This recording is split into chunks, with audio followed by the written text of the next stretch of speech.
بزرگوں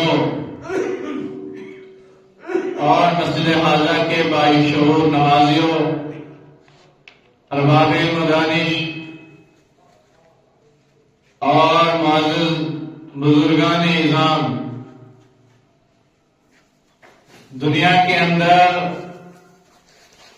مشکلاتوں کا جو دور ہے وہ مسلسل اتنا عروج پر ہے کہ زمانہ حاضر کے اندر باپ بیٹے سے پریشان ہے اور بیٹا باپ سے پریشان، ماں بیٹی سے پریشان، پڑوسی سے پریشان۔ کائنات کے اندر ہر لمحے کے اندر تکلیفوں اور مشقتوں کے ساتھ زندگی گزار رہے ہیں، لیکن انسان نے کبھی اس بات کی طرف توجہ نہیں کی، کبھی اپنے آپ کو اس کی طرف نہیں لیا کہ دنیا کے اندر اگر تکلیفیں آئی ہیں تو اس کا حل بھی ہونا چاہیے، تکلیف کا متبادل بھی ہونا چاہیے۔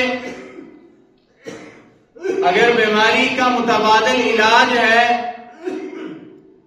قرضے کا متبادل قرضے کی ادائیگی ہے، اور پریشانی کا متبادل بھی تو جو ہے اطمینان اور چین ہونا چاہیے، کیونکہ انسان کی جو زندگی ہے، انسان کی جو ابتدا ہے وہ اس زمین کے اندر سے ہوئی۔ انسان کا بنانا، انسان کا پیدا ہونا، یہ تمام چیزیں اس مٹی کے اندر سے ہوئی ہیں، جیسے کہ قرآن کریم نے فرمایا منہا خلقناکم، ہم نے انسان کو اس مٹی کے اندر سے پیدا کیا، وفیہا نعیدکم، سب مل کر اس کو اس کے اندر لوٹائیں گے، ومنہا نخرجکم تارۃ اخری، اور اللہ سبحانہ و تعالیٰ کی ذات ایسی ہے جو اسی مٹی کے اندر سے انسان کو پیدا کرے گی۔ گویا انسان کو مٹی سے بنایا، اس کی ضروریات کو بھی مٹی کے ساتھ رکھ دیا۔ اس کے رزق کا مسئلہ جہاں تک آیا تو کاشتکاری کرتے ہوئے زمین سے اس کے رزق کو اگایا، اس کے جانوروں کا مسئلہ آیا تو ان کے رزق کو بھی زمین سے پیدا کیا، ترکاریوں کا مسئلہ آیا اس کو بھی اللہ نے زمین سے پیدا کیا، ٹھنڈی ہواؤں کا مسئلہ آیا درختوں کو بھی اللہ نے زمین سے پیدا کیا۔ اناج کی تمام چیزیں جو ہیں وہ اللہ سبحانہ و تعالی نے زمین کے اندر سے پیدا کی ہیں۔ تو انسان کے سکون کا ذریعہ بھی اسی مٹی کے اوپر رکھا۔ وہ اس طرح کہ قرآن کریم نے فرمایا الا بذکر اللہ تطمئن القلوب، دنیا کے اندر بسنے والے ہر ایک انسان کو چاہیے کہ وہ اپنے لیے اطمینان اور سکون کی جگہ اللہ کے ذکر میں تلاش کرے، اللہ کی یاد میں۔ نبی علیہ السلام کو جب نبوت کا ملنا تھا تو حضور علیہ السلام کی جو نبوت کے ابتدائی زندگی تھی اس سے پہلے جناب رسول اکرم صلی اللہ علیہ وسلم نے تو جو باتیں کہیں، جو غور و فکر کی، وہ صرف اور یہی تھا کہ اللہ کی توحید کے اوپر غور و فکر کیا جائے، اللہ کی بڑائی کے اوپر غور و فکر کیا جائے۔ انسان دنیاوی تکلیفوں کو لے کر پریشان ہوتا ہے، ڈپریس ہوتا ہے، ڈپریشن میں جاتا ہے، اس کے پیچھے وجوہات کیا ہیں؟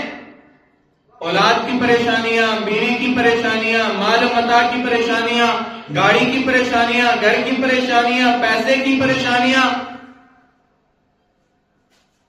کیا نبی علیہ السلام کی زندگی ہم مثل نہیں تھی؟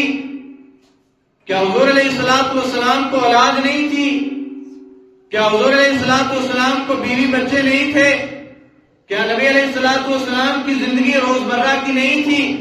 یہ تمام تر چیزیں جناب محمد رسول اللہ صلی اللہ علیہ وسلم کی زندگی میں تھیں، اس کے باوجود بھی اگر غور و فکر کیا تو وہ اللہ کی ذات میں کیا، اللہ کی بڑائی میں کیا۔ گویا یہ پیغام تھا کہ اگر بندہ دنیا کے اندر سکون چاہتا ہے، گویا بندہ دنیا کے اندر اگر اطمینان کی زندگی بسر کرنا چاہتا ہے تو اس کو چاہیے کہ وہ اللہ کے ذکر میں اپنے آپ کو جو ہے مدہوش اور گم رکھے۔ تو اللہ کے ذکر کے لیے سب سے پہلی چیز جو ہے وہ یہ ہے کہ انسان کا دل اس کے اوپر جو ہے آمادہ ہونا چاہیے۔ تو انسان کا دل اللہ سبحانہ و تعالیٰ کی دو انگلیوں کے درمیان ہے۔ اللہ جس طرف چاہتا ہے اسے پھیر دیتا ہے، اللہ جس کو جس طرف چاہتا ہے اس طرف لے کر جاتا ہے۔ میری اور آپ کی جس دن ولادت ہوئی، پیدائش ہوئی، ہزاروں کی تعداد میں دنیا کے اندر بچے پیدا ہوئے، لیکن ہمیں اللہ رب العزت نے ایمان والوں کی ذریت سے پیدا کیا۔ گویا یہ فضل ربی تھا کہ اللہ سبحانہ و تعالیٰ نے ہمیں دنیا کے اندر ضائع نہیں ہونے دیا۔ گویا جس دن ہم پیدا ہوئے اسی دن ساتھ میں دوسرے بچے بھی پیدا ہوئے۔ کوئی یہودی ہو گیا، کوئی نصرانی ہو گیا، کوئی بت کی پوجا کرنے والا ہو گیا، کوئی آگ کی پوجا کرنے والا ہو گیا، کوئی سجدہ کرنے والا ہو گیا۔ کسی نے رب کو مانا، کسی نے رب کی بنائی ہوئی چیزوں کے اوپر ایمان رکھا۔ تو یہاں یہ فرق پیدا ہو گیا کہ جس نے رب کو اپنا مانا، اللہ سبحانہ و تعالیٰ نے اس کو دنیا کے اندر بھی چمکایا ہے اور آخرت کے اندر بھی چمکائے گا۔ تو گویا حدیث مبارکہ ہے، اللہ رب العزت فرماتے ہیں کہ اگر یہ بستیوں والے، یہ گاؤں والے، یہ شہروں والے، یہ قبیلوں والے اگر یہ سارے کے سارے ایمان لے آئیں تو میں ان کے اندر برکتیں نازل کروں گا۔ تو برکت کیا ہے؟ انسان کی پریشانی کا ذریعہ بھی تو یہی ہے۔ کوئی بیماری کی وجہ سے پریشان، کوئی ناحق مقدمات میں پریشان، کوئی کسی اور وجہ سے پریشان، کسی کی اولاد نافرمان اس کی وجہ سے پریشان۔ تو اللہ نے تو راستہ دکھایا کہ اگر کوئی بندہ پریشانی میں ہو، تکلیف میں ہو تو وہ میری طرف لوٹ کر آئے، ارجعی الی ربک راضیۃ مرضیہ، وہ میری طرف لوٹے، وہ میری طرف آئے، وہ مجھ سے مدد مانگے، وہ مجھ سے طلب کرے، وہ اپنے شکوے میرے سامنے رکھے، وہ اپنی تکلیفیں میرے سامنے رکھے۔ جب تم رب کے سامنے تکلیف رکھنے والے ہوگے تو اللہ تمہاری تکلیفیں سنے گا اور ان کا حل بھی نکالے گا۔ بندے کے سامنے اپنی تکلیف کو رکھو گے تو وہ تکلیف تو سنے گا لیکن اس کے اوپر تمہارا تماشا بنائے گا، ہنسے گا، تمہیں اس کے اوپر تانے دے گا۔ تو گویا 1400 سال پہلے کی زندگی ہم اگر اس کی طرف جو ہے چشم تصور کے ساتھ دیکھیں کہ وہی لوگ تھے نا جو ہم جیسے تھے، وہ لوگ جو کاغذ کے اوپر اپنا نام نہیں لکھ سکتے تھے، جو لوگ پڑھے لکھے نہیں تھے، جو لوگ جو ہے اچھے برے کی تمیز نہیں رکھنے والے تھے، ان سے اللہ رب العزت نے بلندیوں کا مقام ان کو دیا اور ان کی کلام، ان کی جو ہے ان کی مرضی کے مطابق قرآن اتار دیا۔ اس کے پیچھے وجہ کیا تھی؟ اس کے پیچھے وجہ یہ تھی کہ ان لوگوں نے اپنی زندگیوں کو اللہ اور اللہ کے رسول کی مرضی کے مطابق گزارا، اپنے آپ کو اللہ اور اللہ کے رسول کے تابع کر دیا۔ گویا ہمیں کوئی تکلیف آتی ہے، ہمیں کوئی پریشانی آتی ہے تو ہم اس کا حل انسان کے پاس تلاش کرتے ہیں۔ کسی کو قرضے کی ضرورت ہوئی، پریشانی ہوئی، پیسے کی ضرورت ہوئی، کسی اور چیز کی ضرورت ہوئی، حتیٰ کہ انسان بیمار ہوا تو اس نے پہلی ترجیح جو دی وہ دنیاوی تدبیروں کے اوپر دی۔ حالانکہ تدبیر کرنا سنت ہے، لیکن صحابہ کرام رضوان اللہ تعالی علیہم اجمعین کا جو مزاج تھا، اگر کوئی تکلیف آتی تو وہ سب سے پہلے دنیا کے اندر اللہ کی طرف رجوع کیا کرتے تھے، اپنی تکلیف کو اللہ کے سامنے بیان کرتے تھے۔ جناب نبی رحمت صلی اللہ علیہ وسلم کے صحابی ہیں، اور عورتیں اسلام کے اندر جو کردار عورت نے پیش کیا وہ کردار آج تک کسی اور مذہب میں عورت کا نہیں لایا جا سکتا۔ زمانہ جاہلیت کو دیکھا جائے کہ مکے کے اندر بچیوں کو زندہ درگور کیا جاتا تھا۔ جناب رسول اللہ صلی اللہ علیہ وسلم کا زمانہ آیا تو اللہ کے نبی علیہ الصلوۃ والسلام نے بچیوں کو نہیں بلکہ ساری انسانیت کو عزت دے کر بتلایا کہ جو تم کرتے ہو یہ کسی بھی جگہ میں یہ قابل اعتبار نہیں ہے کہ تمہارے گھر اگر بچی پیدا ہوتی ہے تو تم اس کو درگور کر دیتے ہو۔ تو گویا حضور علیہ الصلوۃ والسلام نے آ کر اس جو ہے روایت کو، اس جاہلانہ کام کو ختم کر کے دنیا کے اندر عورت کو عزت بخشی۔ پھر اس عورت نے جو دین کے اندر کردار پیش کیا، ایک صحابیہ رضی اللہ تعالیٰ عنہ نے فرمایا ایمان کے اندر داخل ہوتی ہیں اور ابھی چند ہی دن گزرے اور چند دن گزرنے کے بعد ان کے بیٹے کا انتقال ہو گیا۔ جنازے کے لیے غسل دیا، بچے کو تیار کیا اور رکھا، اور اس کے بعد غسل دینے کے بعد خود جب وضو کیا تو مصلی بچھا کر 2 رکعتیں پڑھی اور رب کے ساتھ ہمہ گوش ہو کے فرمایا اے اللہ آپ یہ جانتے ہیں کہ آپ ہی کے قبضہ قدرت میں جان ہے، آپ نے مارنا بھی ہے، آپ نے زندہ بھی رکھنا ہے، آپ قادر ہیں کہ اس کو قیامت کے دن آپ زندہ کریں گے۔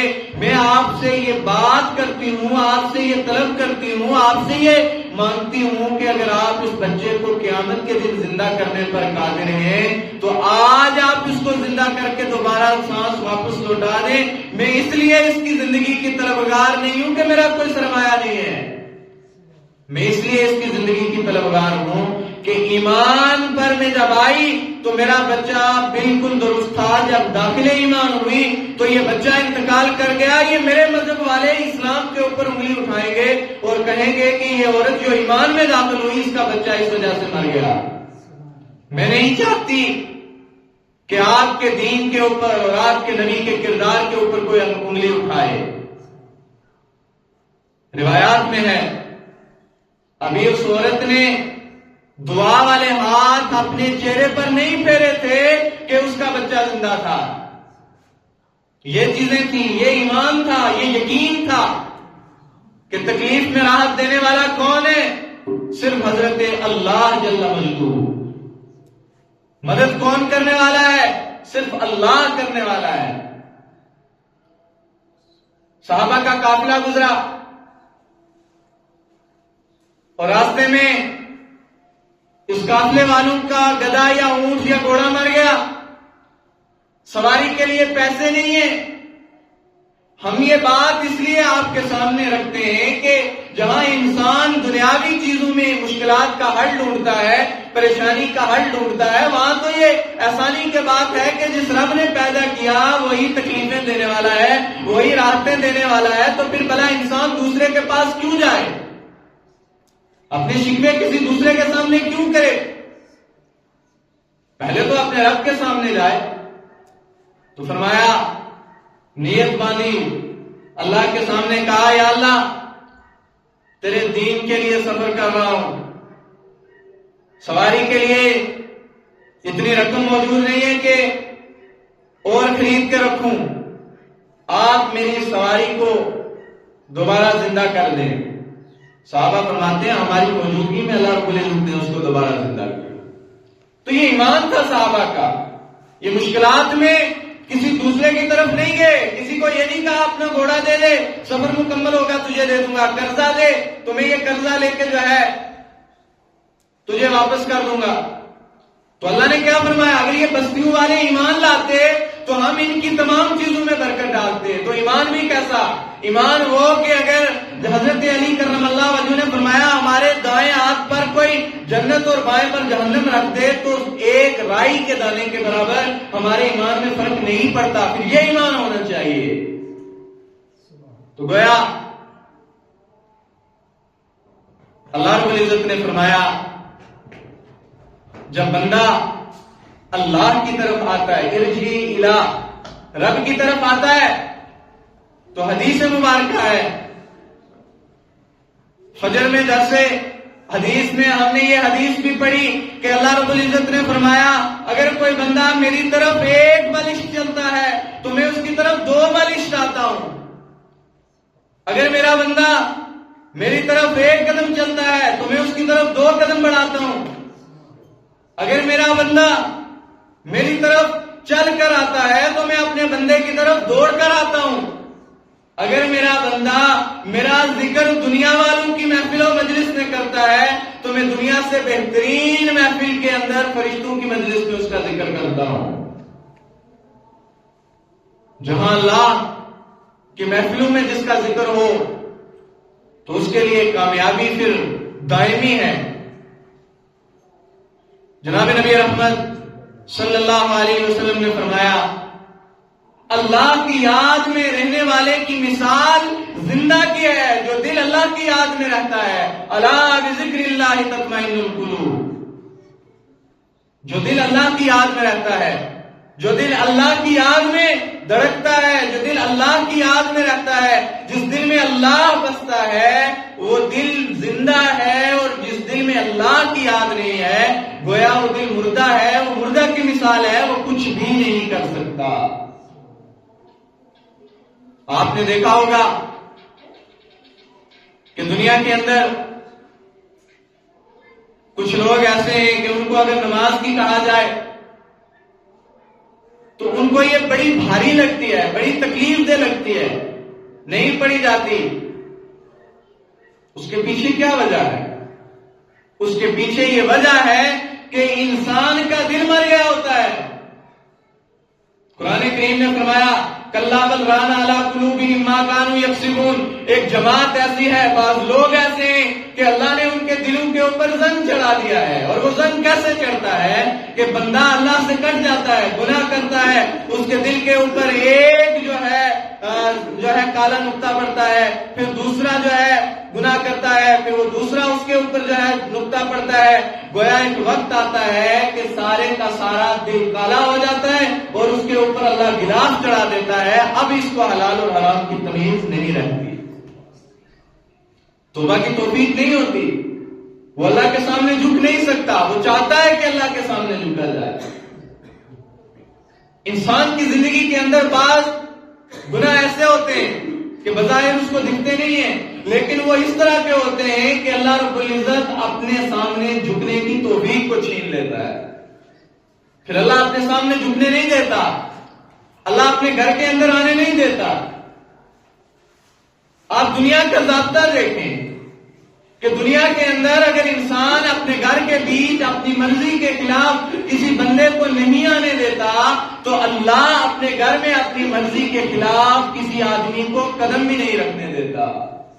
یہ اتنے آسان چیز نہیں ہے کہ کوئی بندہ کہے کہ میں نے اپنی مرضی کے ساتھ نماز پڑھی, میں نے اپنی مرضی کے ساتھ چھوڑ دی, میں نے اپنی مرضی کے ساتھ مسجد میں پیسہ دیا, میں نے اپنی مرضی کے ساتھ مدرسے کی امداد کی, میں نے اپنی مرضی کے ساتھ یتیم کا جو ہے حامی بنا, اس کا سہارا بنا. یہ انسان کی سوچ غلط ہے, اس لیے کہ جب تک اللہ اس کو اپنے اس گھر میں نہ آنے دے, اللہ نہ کرنے دے, تو انسان کچھ بھی کر نہیں سکتا. تکلیفوں کا سبب اللہ کی یاد سے دور ہو جانا, تکلیفوں کا سبب اللہ کو چھوڑ دینا, پریشانیوں کا سبب اللہ سے کٹ جانا, پریشانیوں کا سبب اللہ والوں سے دور ہو جانا. پھر ہم تلاش کرتے ہیں کہ یہ تمام چیزیں ہمیں کہاں سے آئی. انسان کہتا ہے آپ دعا کریں کہ بھئی ہم پریشانی میں ہیں, بیماری میں مبتلا ہیں, ہمیں یہ تکلیف ہے, جاتی نہیں ہے, قرضے ختم نہیں ہو رہے, پریشانیاں ختم نہیں ہو رہی, تکلیفیں ختم نہیں ہو رہی. لیکن کبھی یہ بات نہیں سوچتا کہ اس پریشانی اور تکلیف کی وجہ کیا ہے, یہ آئی کیوں ہے. کیا تو نے کبھی خود نماز پڑھی, کیا کبھی خود صدقہ کیا, کیا کبھی مسجد کی طرف آیا؟ تو جب تو نہیں آتا تو پھر تیرے گھر کے اندر پھر رحمتیں کیسے آئیں گی, پریشانیاں کیسے آئیں گی؟ کسی کہنے والے نے کہا کہ ایک اللہ کی منشا ہے اور ایک بندے کی منشا ہے. حدیث بھی ہے دنیا کے اندر اگر بندہ اللہ کی منشا کے مطابق زندگی گزارے گا تو مرنے کے بعد وہ اپنی منشا کے اوپر زندگی گزارے گا. پھر وہ جنت میں اپنی مرضی کرے گا. دنیا کے اندر اپنی مرضی کی تو مرنے کے بعد پھر رب کی مرضی کے مطابق زندگی گزارنی پڑے گی.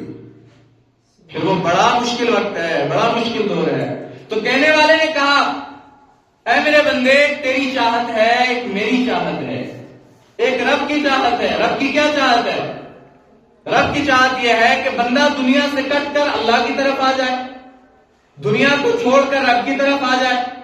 دنیا کو چھوڑنے کا یہ مطلب نہیں ہے کہ کاروبار چھوڑ دے, نوکریاں چھوڑ دے, پیسہ کمانا چھوڑ دے. نہیں, دنیا کو چھوڑنے کا یہ مطلب ہے کہ دنیا کے اندر رہ کر کوئی ایسا کام نہ کرے کہ جس سے رب ناراض ہو جائے. صحابہ کرام رضوان اللہ تعالی علیہم اجمعین کی اور جناب محمد رسول اللہ صلی اللہ علیہ وسلم کی زندگی کو دیکھا جائے, حضور نے کبھی کوئی ایسا کام یا اللہ کے نبی کے صحابہ نے کوئی کام کیا ہو کہ جس میں رب کی ناراضگی کا ذریعہ بنتا ہو. قرآن حدیث مبارکہ میں آیا, اللہ کے نبی علیہ الصلوۃ والسلام نماز میں کھڑے ہوتے, قیام اللیل کرتے تو حضور کی پنڈلیوں پر اور پیروں پر ورم آ جاتا. اما عائشہ صدیقہ رضی اللہ تعالیٰ عنہ فرماتی ہیں حضور سجدہ کرتے, بعض مرتبہ مجھے گمان ہوتا کہ کہیں روح پرواز تو نہیں کر گئی, تو میں ہلاتی تو حضور علیہ الصلوۃ والسلام اللہ اکبر کہتے اٹھتے. بعض مرتبہ پرندے آپ پر سر پہ بیٹھ جاتے, جیسے کوئی پتلا کھڑا ہے, جیسے کوئی ستون کھڑا ہے. تو میں نے کہا یا رسول اللہ صلی اللہ علیہ وسلم, آپ اپنے اوپر اتنی مشقت کیوں کرتے ہیں؟ گویا آپ کو تو رب نے کہا یا رسول اللہ صلی اللہ علیہ وسلم, آپ کو تو ہم نے جو ہے بالکل پاک صاف رکھا, معاف کر دیا, آپ کا نہ کوئی گناہ ہے نہ آپ سے ہو سکتا ہے, تو آپ کیوں اپنی جو ہے جان کے اوپر اتنی مشقت کرتے ہیں؟ تو جناب رسول اللہ صلی اللہ علیہ وسلم نے فرمایا عائشہ, میں اپنے رب کا شکر گزار بندہ نہ بنوں, میں اپنے رب کے سامنے سر جھکانے والا نہ بنوں جس نے مجھے اتنا کچھ دے دیا. حضرت شیخ سعدی رحمہ اللہ سے کسی نے پوچھا چلتے ہوئے, جیسے ہمارے وہاں عام رواج ہے, کہا سعدی کیا حال ہے, کیسے مزاج ہیں, کیسے دن گزر رہے ہیں؟ تو حضرت شیخ سعدی رحمہ اللہ نے فرمایا اللہ کی نافرمانی, اللہ کی نعمتیں کھا کھا کر سعدی کے دانت ٹوٹ گئے. اللہ کی نعمتیں کھا کھا کے دانت ٹوٹ گئے, نکل گئے, درد کرنے لگے, لیکن زبان ہے کہ رب کی ناشکری سے باز نہیں آتی. انسان تصور کرے کہ پوچھنے والے نے کیا پوچھا کہ بھائی زندگی کا کیا حال ہے, تو جواب دینے والے نے یہ کہا کہ اللہ کی نافرمانی اتنی کی ہے کہ اسی کی نعمتیں کھا کے دانت بھی ٹوٹ گئے ہیں, لیکن زبان نے کبھی شکر گزاری کا جملہ نہیں کہا. میرے ایمانی بھائیو, ایک رب کی منشا ہے, ایک سب کی منشا ہے. سب کی منشا کو ترک کر دو, اگر دنیا ساری ناراض ہو جاتی ہے اور رب آپ پر راضی ہے تو کبھی جو ہے پریشانی نہیں ہے. اور اگر ساری دنیا کو راضی رکھا, آپ سے رب ناراض ہو گیا, تو ساری دنیا آپ کا مل کر بھلا نہیں کر سکتی جب تک کہ اللہ نہ چاہے. تو گویا ایک اے میرے بندے, ایک میری چاہت ہے, ایک تیری چاہت ہے, پوری ہو کر جو میری چاہت ہے رب کی, ہم اپنی چاہتیں دنیا کے اندر پوری کرنا چاہتے ہیں. مشہور حدیث ہے, اللہ کے نبی علیہ الصلوۃ والسلام کے صحابی ہیں, مسجد کے اندر 2 رکعتیں پڑھی, دعا کی, چلے گئے. نبی علیہ الصلوۃ والسلام نے پوچھا آپ کو پتہ ہے یہ صحابی نہیں ہے, یہ اس وقت کون سی نماز پڑھی, کوئی وقت بھی نہیں ہے, یہ مسجد میں کیوں آئے تھے؟ تو صحابہ نے جواب دیا یا رسول اللہ صلی اللہ علیہ وسلم, آپ اور آپ کا رب بہتر جانتے ہیں. تو نبی علیہ الصلوۃ والسلام نے جواب دیا اس کے گھر میں نمک ختم ہو گیا تھا, یہ اللہ سے نمک مانگنے کے لیے آیا ہوا تھا. تو یہ ایمان تھا. پھر پریشانیاں ایسے پیچھا چھوڑتی ہیں. صحابہ نے گردنیں کٹا دی. حضرت امیر حمزہ رضی اللہ تعالیٰ عنہ ایسے صحابی ہیں کہ جن کو اللہ کا شیر کہا گیا. احد کے اندر پورا جسم جو ہے بھرا ہوا ہے, زخموں کے ساتھ چور ہے, لیکن پھر بھی اللہ کے سامنے جو ہے ناشکری کا کوئی کلمہ نہیں ہے اور شہید ہو گئے. یہ کون سی چیز تھی کہ ان لوگوں کو تلواروں کے سائے میں بھی جو ہے حوصلہ شکنی کا نہیں جو ہے ہونے دیا؟ یہ صرف اور صرف توکل من اللہ تھا, اللہ کی رضا پر راضی رہنا تھا. تو گویا اللہ رب العزت نے کیا کہا, یہ بستیوں والے اگر ایمان لائیں گے تو ہم ان کے اوپر رحمتیں نازل کریں گے. اب رحمت کیا ہے؟ خندق کھودی جا رہی ہے, مدینہ منورہ سے تھوڑے دور جا کے جہاں 7 مساجد تعمیر ہیں، اس میں جو ہے خندق کھودی گئی۔ خندق اس لیے کھودی جاتی تھی کہ جنگ کے اندر کوئی دشمن ہمارے اوپر جو ہے ایک دم حملہ نہ کر سکے، ہم اپنے احتیاطی تدابیر کریں۔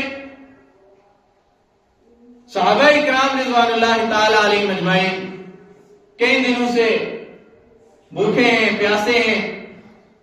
ایک صحابی آئے، اللہ کے نبی علیہ الصلوۃ والسلام کو اپنا کرتا اٹھا کر دکھایا کہ پیٹ کے اوپر پتھر باندھا ہوا ہے۔ آج تو اللہ نے ہمارے ایک نعمت ہمیں دی ہے، کھاتے بھی ہیں، ایک جو ہے وقت میں کئی چیزیں دسترخوان پر موجود ہوتی ہیں، اس کے باوجود بھی ہم ناشکری کرتے ہیں، اسی لیے اللہ تبارک و تعالیٰ ہم سے نعمتیں چھینتا ہے۔ تو حضور علیہ الصلوۃ والسلام نے اپنا کرتا مبارک اٹھایا، اللہ کے محبوب صلی اللہ علیہ وسلم نے 2 پتھر اپنے پیٹ پر باندھے ہوئے تھے۔ اتنی دیر میں ایک صحابی آئے، انہوں نے آ کر نبی علیہ الصلوۃ والسلام سے کہا، یا رسول اللہ صلی اللہ علیہ وسلم، ہم آپ کی دعوت کرتے ہیں۔ جیسے ہی اس نے یہ جملہ کہا کہ ہم آپ کی دعوت کرتے ہیں، تو اللہ کے نبی علیہ الصلوۃ والسلام نے بلال رضی اللہ تعالیٰ کو کہا، بلال پہاڑی پر چڑھ کر کہو سارے خندق کھودنے والے صحابہ آج فلاں صحابی کے گھر میں جو ہے کھانا کھائیں گے۔ وہ ہانپتے کانپتے آ کر کہاں پہنچتے ہیں، اللہ کے محبوب صلی اللہ علیہ وسلم کی گھر اب بات جو ہے اپنی بیوی کو بتلائی کہ بڑا مسئلہ بن گیا۔ کہ کیا ہوا؟ کہا نبی علیہ الصلوۃ والسلام نے تو سارے کے ساروں کو کہہ دیا کہ آج جو ہے کھانا ہمارے گھر کھائیں گے۔ کہا اللہ کے نبی نے خود کہا آپ نے کہا پریشانی کی بات نہیں ہے، اگر انہوں نے کہا ہے تو وہ ہم سے بہتر جانتے ہیں۔ چنانچہ اللہ کے نبی علیہ الصلوۃ والسلام نے کہا، جہاں سے آٹا نکال کر روٹیاں بناتے ہو یہ چادر اس کے اوپر جو ہے رکھ دو میری، اور جب تک میں نہ آؤں تب تک جو ہے ہانڈی کے اوپر سے جو ہے ڈھکن پیچھے نہیں کرنا۔ صحابہ فرماتے ہیں حضور علیہ الصلوۃ والسلام تشریف لائے، اپنا لعاب دان جو ہے اس ہانڈی میں ڈالا، سارے اہل خندق نے جو ہے کھانا کھایا، اس کے باوجود آٹا بھی بچا ہوا تھا اور جو ہے سالن بھی بچا ہوا تھا۔ یہ ہے ایمان لانے کے بعد برکت کا ہونا۔ ہم آپ دیکھتے ہیں انسان کی زندگی بڑی مختصر ہوتی ہے جو ہے، اور اس زندگی کے اندر وہ اتنا بڑا کام کر کے چلا جاتا ہے کہ انسان جو ہے ششتر رہ جاتا ہے کہ یار آخر ہوا کیا۔ اس کو کہتے ہیں کہ اگر آپ اللہ کی منشا کے مطابق زندگی گزاریں گے تو اللہ آپ کے تمام کاموں کے اندر برکت ڈالے گا۔ حضرت ابو ہریرہ رضی اللہ تعالیٰ عنہ فرماتے ہیں، میں مسجد نبی کے دروازے پر بھوک کی شدت میں بیٹھا ہوا ہوں، اور سیدنا صدیق اکبر رضی اللہ تعالیٰ عنہ میں نے انہیں پوچھا کیا بات ہے وہ ہریرہ کیوں بیٹھے ہو؟ کہا ایسے بیٹھا ہوں۔ خیریت پوچھی چلے گئے۔ سیدنا عمر رضی اللہ تعالیٰ عنہ آئے، سلام کیا، خیریت پوچھی نکل گئے۔ ان کے بعد جناب رسول اکرم صلی اللہ علیہ وسلم تشریف لائے۔ کہا وہ ہریرہ کیوں بیٹھے ہو؟ کہا یا رسول اللہ صلی اللہ علیہ وسلم بھوک نے تنگ کیا ہوا ہے کہ گھر میں نہیں بیٹھا جا رہا تھا اس لیے یہاں آ گیا ہوں۔ کہا چلو گھر چلیں۔ اما عائشہ صدیقہ سے کہا تو میرا کوئی چیز گھر کے اندر ہے کھانے کے لیے؟ کہا ایک جو ہے پیالہ دودھ کا ہے۔ حضرت ابو ہریرہ رضی اللہ تعالیٰ عنہ کو حضور علیہ الصلوۃ والسلام نے کہا ابو ہریرہ جاؤ اصحاب صفہ کو کہو کہ سارے کے سارے آ جائیں۔ حضرت ابو ہریرہ رضی اللہ تعالیٰ عنہ فرماتے ہیں کہ میرے دل میں یہ تھا کہ میں اتنے دن سے بھوکا ہوں، یہ پیالہ مجھے ملے گا، پیوں گا، تھوڑی سانس آ جائے گی۔ حضور نے تو سارے اصحاب صفہ کو بلا لیا، اب تو ملنا مشکل ہے۔ گویا اسی کشمکش میں واپس آیا، وہ سارے اصحاب صفہ بھی آئے تو حضور نے اپنی انگلیاں اس دودھ کے بیچ ڈالی اور کہا وہ ہریرہ ایک ایک کو پلاؤ۔ تو فرماتے ہیں ہم نے سب نے جو ہے میں نے ان سب کو ایک ایک کو پیالہ دیا، پیا۔ مجھے کہا یا رسول اللہ، مجھے کہا ہریرہ آپ بھی پیو۔ میں نے پیالہ پیا۔ کہا ابو ہریرہ اور پیو۔ میں نے اور پیا۔ پھر حضور نے کہا اور پیو۔ میں نے قسم کھائی یا رسول اللہ، قسم ہے اس ذات کی جس کے قبضہ قدرت میں میری جان ہے، اب جو ہے ہمت نہیں رہی، اب تو میں یہاں تک آ گیا ہوں، سیر ہو گیا ہوں۔ چنانچہ اس کے بعد جناب رسول اکرم صلی اللہ علیہ وسلم نے وہ پیالہ پیا اور ختم کیا۔ اس کو کہتے ہیں اللہ کی منشا کے مطابق جب زندگی گزارو گے تو اللہ تمہارے سارے کام اپنی منشا کے مطابق کرے گا۔ اللہ زندگی میں برکت یہ ڈالے گا۔ اور جو قرآن کریم کی آیت پڑھی تھی الا بذکر اللہ تطمئن القلوب، کہ اللہ کے ذکر کے بیچ ہی سکون ہے، دلوں کو زندہ وہی چیز رکھتی ہے۔ جو دل اللہ کی یاد سے مردہ ہے وہ جو ہے مردے کی مثال میں ہے، اور جو دل اللہ کی یاد میں ذکر میں رکھتے ہیں وہ زندوں کی مثال میں ہے۔ گویا نبی علیہ السلام نے فرمایا ذکر کرنے والے لوگ ایسے ہیں کہ جیسے سوکھے ہوئے درختوں کے بیچ ہرا بھرا درخت نمایاں نظر آتا ہے۔ چنانچہ انسان جہاں بھی ہو، جس جگہ بھی ہو، جس کام میں بھی ہو، اپنی زندگی کو اللہ کی یاد میں گزارے۔ میں آخر میں وہ شعر پھر پڑھ جاتا ہوں، اے میرے بندے ایک میری چاہت ہے ایک تیری چاہت ہے، کر دے پوری وہ جو میری چاہت ہے تو کروں گا پوری وہ جو تیری چاہت ہے، نہیں کرے گا وہ جو میری چاہت ہے تو اللہ کہتا ہے پھر تھکا دوں گا تجھ کو اس میں جو تیری چاہت ہے۔ پھر تو نہیں اس میں کامیاب ہو سکتا، بھٹکتا رہے گا، پھرتا رہے گا، جب تک کہ تو میرے در پر واپس آ کے مجھ سے مدد نہیں مانگے گا، مجھ سے اپنے جو ہے شکوے نہیں کرے گا۔ میں مانگنے والے سے راضی ہوتا ہوں، نہ مانگنے والے سے ناراض ہوتا ہوں۔ اللہ تبارک و تعالی ہم سب کو اللہ کی منشا کے اوپر اپنی زندگی گزارنے کی توفیق عطا فرمائے۔